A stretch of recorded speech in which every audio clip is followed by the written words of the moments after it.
How about this? Add to the accolades for this guy. It's not enough that the guy wins the Lindsey Nelson Award and he's got an award from COSIDA. Now he's got to go and become a Louisiana Sports Hall of Famer. That's right. Our main man, Tim Brando, is being inducted in the Louisiana Sports Hall of Fame this summer as he is going to receive the inaugural Louisiana Sports Hall of Fame Ambassador Award, which I think after you get inducted, Timmy, they should just call the Tim Brando Award personally at this point. Like, why not? Timmy B, how the heck are you, man?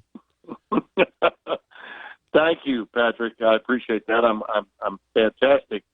And whether they do or they don't do that with the award, it's still very, very special to me.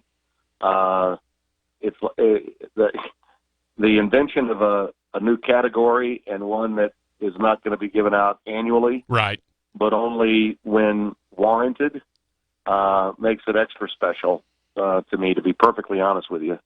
Yeah. And I've had a lot of people through the years that have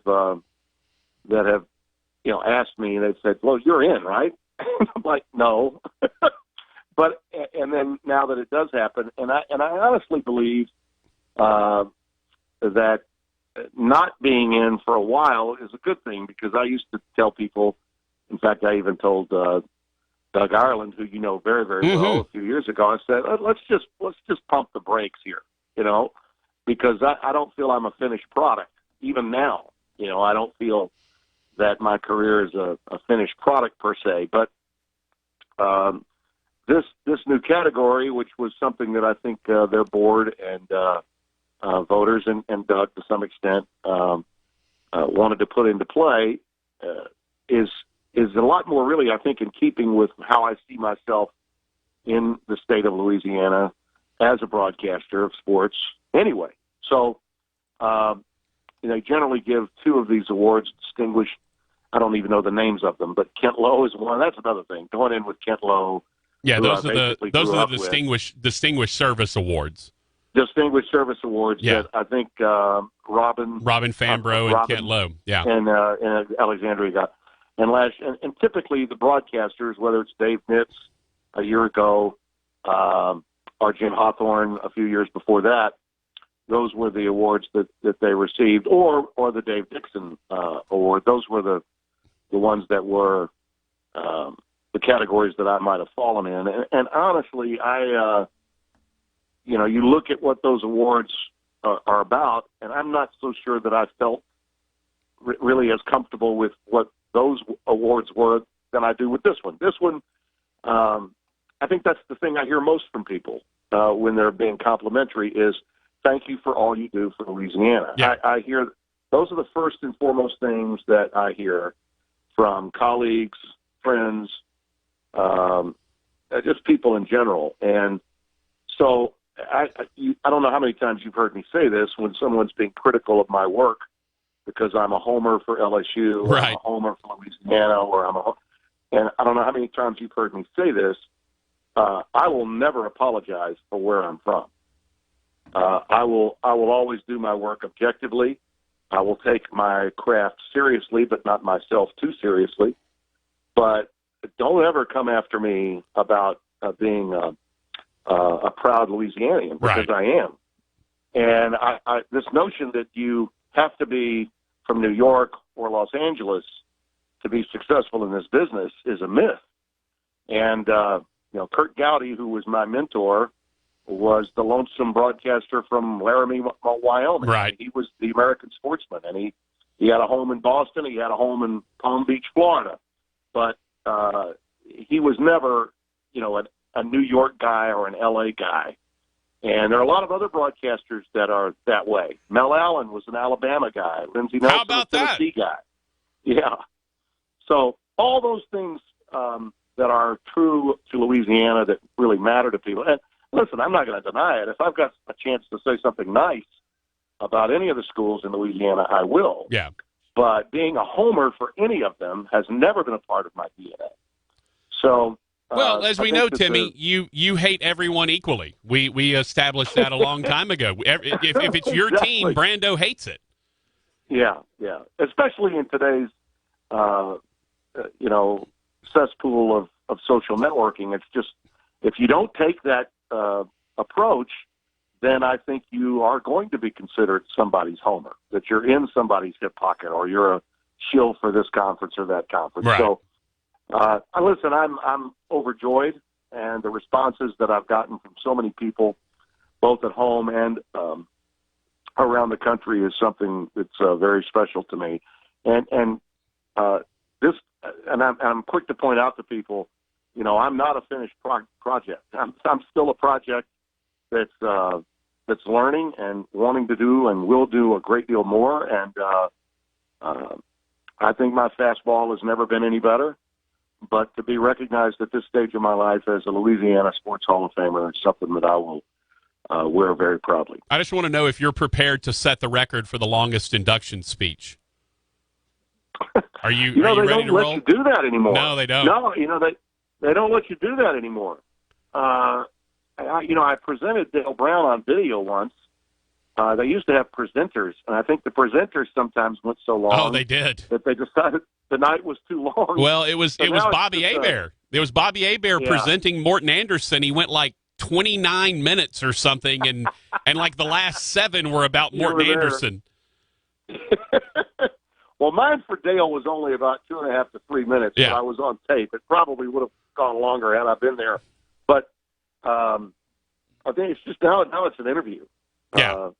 Now it's an interview. The interview, the curiosity might be this time, Patrick, because I'm going to have a compilation of highlights from the networks I work for. I've got to keep the highlight reel to a minimum. Oh, there you go. You can't have the sizzle reel take up half the induction ceremony, Tim. You can't have that. That's right. Talking to Tim Brando from Fox Sports. By the way, is it odd? I mean, you've done this for so long. I've done this in kind of a smaller scale, but isn't it always a little bit strange when we start transitioning to basketball season and football still going on? It always feels a little weird to try to start talking about basketball already. It is to the layman, sure, to the public, but it isn't for me. I'm a basketball junkie. I think you know that. Oh yeah. I just left practice with Fran McCaffrey of the Hawkeyes, and then Juwan Howard of Michigan. And Jimmy Jackson and I got back to the hotel like 45 minutes ago, and I'm going, as soon as I get off the phone with you, I'm throwing the makeup on and heading back over there for a 6:30 Eastern tip, a 5:30 your time tip on FS1, and this will be, I think, maybe my 7th game. I did 3 in November, and this will be my 4th, I think. I did 4 in November. This will be my 3rd in December. So, and as you know, I did 2 football games Thanksgiving week. Back to back. you had a busy week. I've had a busy couple of weeks, really. Yeah. And then I'll get home for 13 days and recharge my battery just before Christmas, and welcome a 3rd grandchild into the world, I think. Oh, very good. To have Amelia Ann at any point in time. So, but I'm so into basketball all the time, and there have been so many unbelievable games, like the Stephen F. Austin win over Duke, sure, and Kentucky losing the way they did. No one, it seems, can stay number 1 for very long. Michigan went in and went from unranked to number 4 in the country after winning in the Bahamas, and then Louisville spanked them in their last game. So I'm really into it, and I know you are too, but it's awkward only because the people at home where we live cannot make the transition. And I understand that. It doesn't bother me, by example, that I might be doing a basketball game and no one at home either knows or cares. Yeah. Well, especially when LSU's number 1, you're gonna that's gonna kind of drown everything out. So I've always sort of lived in my own vacuum when it comes to that, anyway. But I hear what you're saying. I think I've been a real proponent of moving the start of basketball season back. I don't think any game should be played until after Thanksgiving. Yeah, I tend to. I like it. I like it as a 1-semester sport. And I think that or closer to it. NCAA tournament. I think the NCAA tournament should start 2 weeks later. And now that it's more of a Turner event than a CBS event, who gives a damn if the Masters is going on while the tournament's going on? Absolutely. March Madness, to me, should encompass the early portion of April. I've always felt that way. I don't disagree. Talking to Tim Brando, soon-to-be Hall of Famer in the Louisiana Sports Hall of Fame and Fox Sports. All right, Timmy, we got to talk about the College Football Playoff Selection Committee. It just, I keep, you and I kind of went back and forth a little bit after the inaugural rankings. You know how I feel about preseason polls in general, or polls really until the last one. I hate them.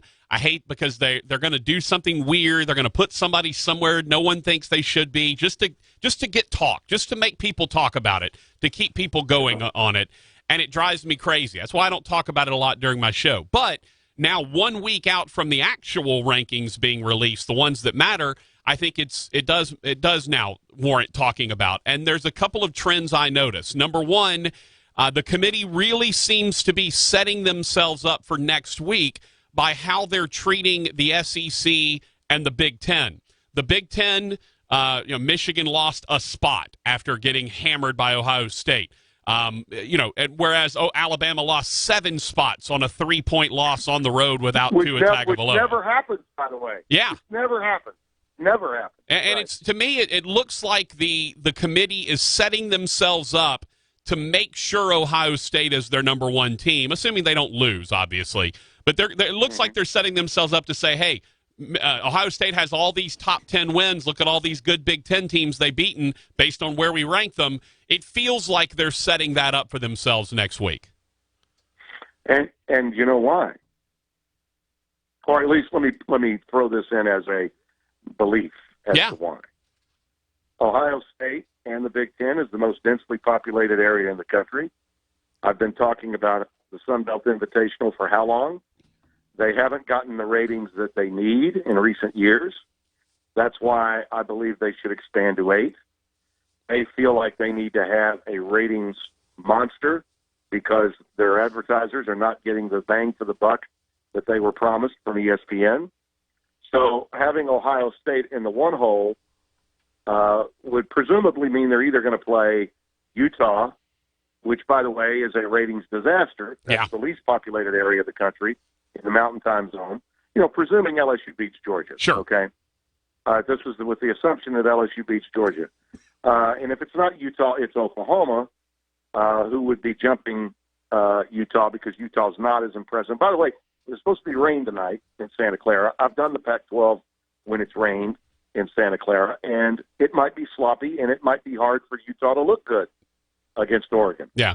And if that happens and Oklahoma is at Jerry World putting on a track meet against Baylor, then I think Oklahoma, because of brand and because of time zone and the number of eyeballs that are going to be more inclined to watch because they're a brand name, I think Oklahoma would jump Utah if that were to happen.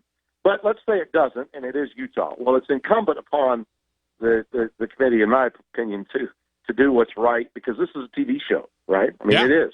So make sure that Utah is playing Ohio State, and that Ohio State is going to have a much better chance of playing in the championship.